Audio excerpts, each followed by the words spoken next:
Mungkin untuk hari ini saya akan membawakan update mengenai result dari TWR untuk periode second Q 2025 ya. Oke, mungkin bisa lanjut.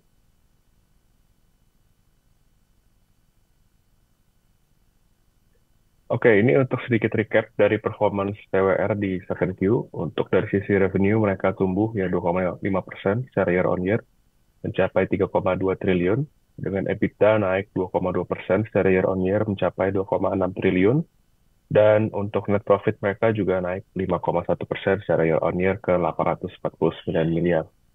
Nah, untuk di second quarter ini memang ada sedikit penambahan dari aksi akuisisi dari Remala Abadi ya yang dilakukan dari bulan April lalu. Tapi memang angka dari Remala Abadi ini masih belum terlalu signifikan ya, melihat dari angka secara grup konsolidasi di second quarter.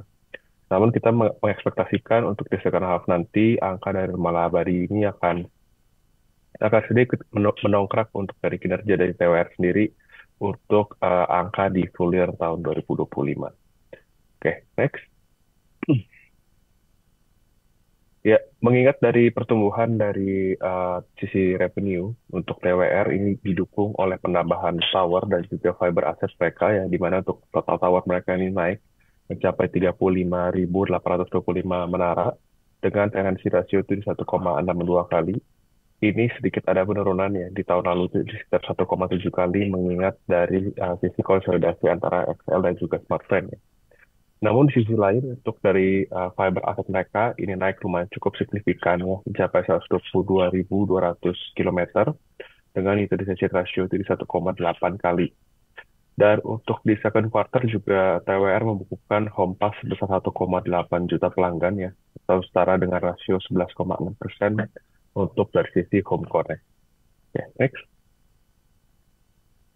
Ya, untuk TWR sini juga baru mengakhiri aksi korporasi untuk right issue ya dengan total fundraising itu di sekitar 5,5 triliun dengan exercise price itu di Rp680 per lembar saham ya dengan maksimum dilusi itu di sekitar 13,9%.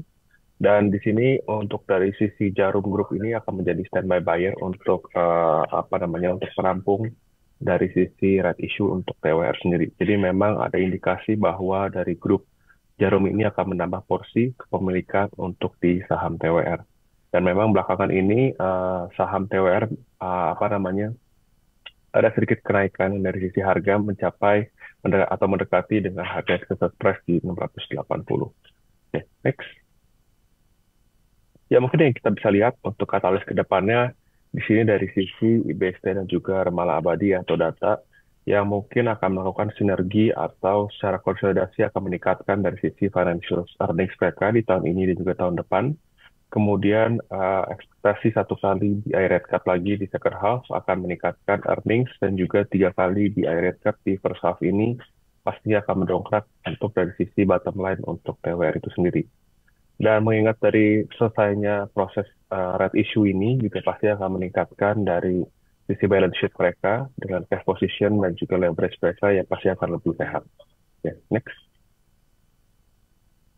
Ya, kita di sini masih mempertahankan rating buy untuk TOR dengan target TP di Rp900 per lembar saham, implying 8,8 kali EV/EBITDA di tahun 2025. Oke, mungkin ini saja yang dapat saya sampaikan untuk hari ini. Kembali ke Glenda, terima kasih.